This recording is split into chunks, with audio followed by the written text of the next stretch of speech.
but toughness wasn't good enough. And you can't fight that type of fight against someone like Rodriguez, who I mean, I think after 6 rounds they'd both thrown well over 1,000 punches, and he was just the guy that wasn't going to be denied tonight. And it's disappointing because I feel like Galal Yafai is that guy that can fight at elite level, and Rodriguez isn't actually that elite guy. He's a world-class fighter that falls short at that level, and we expected Galal to overcome him, but Rodriguez was too much for him. A lot of people felt that maybe the fight could have been stopped earlier. Do you feel like it's difficult? Maybe once you get to 10 or 11 and there isn't really, it's not looking like there's a way back in the fight. I mean, I looked over at Rob McCracken, he had his towel in the 12th round ready to go in, and obviously when he got dropped, but Galal did a good job of holding, when he was hurt and kind of riding the storm, but he took a lot of punishment in the last part of the fight. Something with the rest of the fight as well, some fantastic fights on there. Conor Walker, Liam Taylor, incredibly tough in moments in there. Yeah, it was a great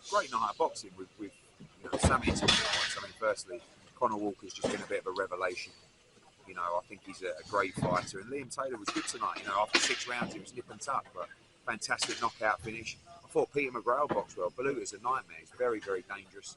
Pat Brown is just a big, strong, grizzly, horrible, talented cruiserweight that I think beats pretty much every domestic level cruiserweight now. And he's only had 2 fights. He'll fight Lewis Oakford on July 5th in Manchester, which will be a great fight. I thought T.A. was sensational. You see comments like, "Oh, the opponent was terrible." The opponent, beat Ruth Huntley, Queensbury's debutant the other week. She's been the distance with a lot of former world champions. She's never been stopped. She's never really looked that hurt in fights, and she just got sparked tonight by an 18-year-old. He's very, very special. Ibrahim Sulaiman was great. Giorgio Vizioli, brilliant 8 rounds for him. Aaron Bowen ready to step up, and Hamza Lima a great victory. Just one more from me. I saw Ben Whitaker sat ringside tonight. Any interesting conversations taking place? A lot of interesting conversations, but as I understand it, he's under contract, and we wouldn't interfere with that situation. If he ever become available, honestly, I think we could do some sensational things with Ben Whitaker. But until that time comes, it's a non-conversation. Well, just American tonight, I know you spoke at length about the Richardson Hitchens situation and Keith Connolly. I saw interesting tweets from Gervonta Davis, pleading this sort of loyalty for Al Haymon, his love for Al Haymon, and a lot of fighters over the years have had this sort of long-term commitment to Al and see him as like a mentor. The relationships are always very strong. You don't always see that in boxing. Why do you think these BBC fighters, they've always had this sort of commitment to Al, and what do you think would be the reasons for? Because I think some people are very good at that. I think some people are very good at making you feel like this is the guy that's really, my guy, and maybe is their guy. I think Al makes a lot of investment in fighters early on, whether that be through funding, whether that be through property or whatever it's going to be, and he's obviously got that trust for him. I mean, you see that with, I don't know, AJ or, those guys, Katie Taylor, those elite people that really lean on, me in that situation as well. Some don't quite get on or don't feel like you're the guy, but there's a lot of slippery people in the sport. I'm not referring to Al Haymon, but who make you feel like, I'm your guy. Al's very different. Al's actually not the guy that he's worried about his credentials, and not the guy that's worried about getting in a photo or making sure he gets in the ring. He don't even go to the shows, but he does work hard behind the scene. I'm sure he cares for the fighters as well. So there are certain fighters that have extreme loyalty towards him, and rightfully so. Joseph Parker, Derek Shore 3, does that do anything for you? Not really, no. I don't think that'll happen either. Dave Allen, Joseph Parker, does that do a bit more for you? Maybe. I mean, I think it's going to be a tough decision for Dave, because he's kind of put himself in line for all these big fights where we've had probably 3 top 10 heavyweights discuss a fight with Dave Allen in the last 72 hours. And it was our plan to probably put him in with TKV to fight for the British heavyweight title. And that's actually a route I like, because I'd love to see Dave Allen win the British heavyweight title in Sheffield. Do you know what I mean? But a fight with one of those guys and making that kind of money, you can't ignore it. A couple of quick updates. Anthony Joshua, where are we at? Honestly, nowhere. Training camp, not ready to start, but close. We had a conversation the other day, and I said to him, you need to let me know when you'd be ready by, and that was end of October. But happy to fight in November or December. So we're only going to fight once this year. Nothing really, next question. Who's it going to be? I've absolutely no idea. Dave Allen, no, it's not. Last one. Eubank Ben rematch, the weight rehydration. Has that proved the sticking point in negotiations? No, there's no negotiation. The contracts are signed for the fight. So I don't think there is any negotiations. All we're waiting on now is just a date from His Excellency. And obviously the football fixtures out. There's been a lot of conversations between us back and forward, September 20th, October 4th, etc. Could be later. But he'll make a decision on that, His Excellency, probably next week.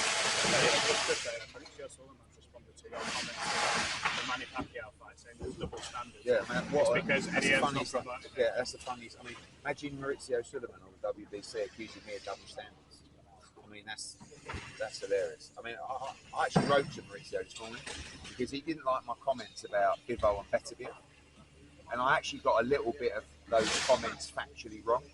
But I still felt like he was calling out a fighter and goading him and giving the public information about an offer that had been made. And I don't believe that's the job of the president of the governing body. So he wrote to me asking to retract those statements, and I refused. And then I made my comments about Manny Pacquiao, and he made his comments today. And I wrote to him, I said, "You got cheap. You said all this about me. You called me embarrassing, a loudmouth." That was right there, the second one. Double standards. And double standards. And I said, how ironic is that? You accusing me of double standards. The reality is, the reason Manny Pacquiao has been put in the rankings is because, forget that he's a legend and all that kind of stuff, because he thinks it's a big fight, it's generate a lot of money and sanction fees. That's the reality. And sometimes you'd be better off just being honest about it. If it was a legend that didn't generate any money, and there was, he didn't want to, like, you just wouldn't put him in the rankings. So that's why you're supporting it. There isn't anyone that thinks that Manny Pacquiao should be automatically inserted at number, 5 or whatever it was, in the WBC. It's ridiculous. So, but I'm going to say it, because I'm not going to pussyfoot around and just say, oh yeah, it's fine. Because in my opinion, it's not fine. So me and Mauricio are going to get on sometimes. We're going to get on. We're not going to get on other times. He probably don't care. I don't care either.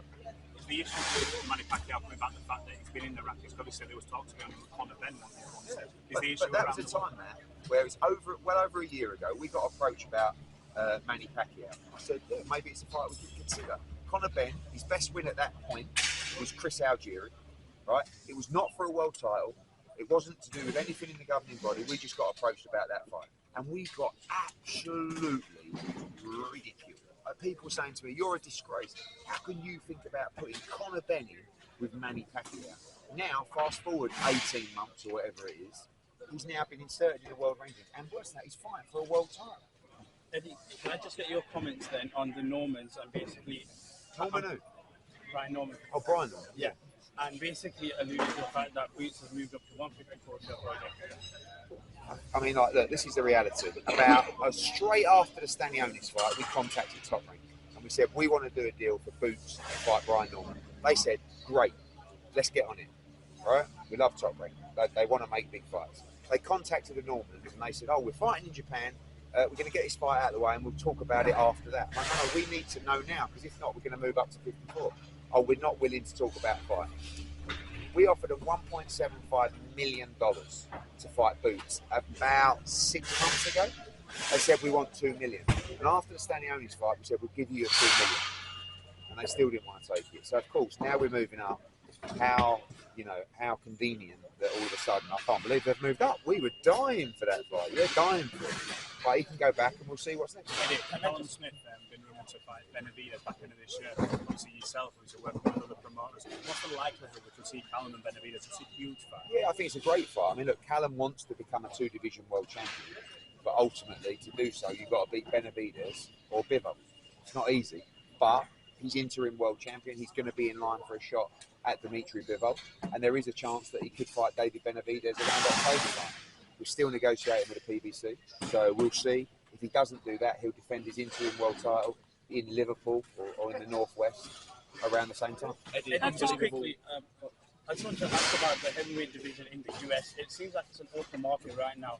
Deontay Wilder's returning. Do you look at fighters potentially like Jermaine Franklin that could help? Yeah, exactly. I don't know. I think the heavyweight division seems to be dead in America. It's a shame, because if America can get some quality heavyweights, I think it can really help the game. Have talked with Dan before, Dave Allen and There's a couple of conversations for Dave Allen to fight a couple of guys in the top 10 right now. I'm not going to go into it too much, but it's going to be a difficult decision. You know, I mean, it could be a fight that gives Dave Allen 6 or 7 on sweeps, and he only wanted 1. What are the chances of Dave Allen That particular fight, I don't know. Last couple. And is there any on the towel situation side? A lot of people talk about it. Do you think it should have been the towel situation? Difficult, you know. Rob McCracken knows his fighter better than anybody. I did feel like, particularly in like from the end of the 10th, 11th, 12th, and Rob had the towel in the 12th, and it was almost going, but then Galal would tie him up. And like I said, Rob McCracken knows Galal Yafai better than anyone, and I trust his decision. Eddie, unbelievable performance from Conor Walker. Yeah. I mean, who next for him?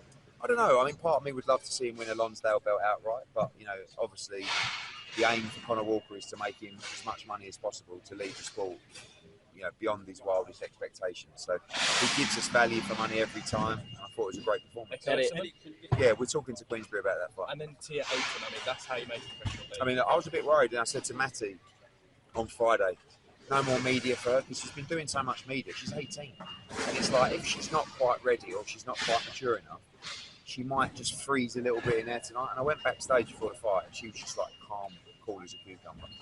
And she's very, very special. You don't see girls dropping people like that at bantamweight, like very few people.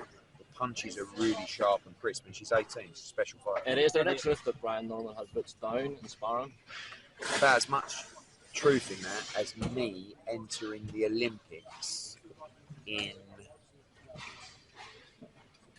gymnastics. Eddie, Peter McGonagall was saying tonight with a bit of break. Will you be looking to reschedule the Shabazz Masood fight? Yeah, that's the plan. I mean, Shabazz said he started shadow boxing and he thinks he'll be back sort of September, October. I don't want to hold Peter up. You know, I mean, he's been very unlucky. The Dennis McCann fight fell through late. The Shabazz fight fell through late. And he's had those replacement opponents. He's done everything that's been asked of him. So I want to see him move on, but I would like to make that fight. Eddie, can I get your quick thoughts on the Canelo Crawford fight? How do you expect that to I go back and forwards, to be honest with you. Like, when I talk to Bud, I kind of like, he convinces me that he's going to win the fight because he's such a believer in his own ability, and he's very convincing.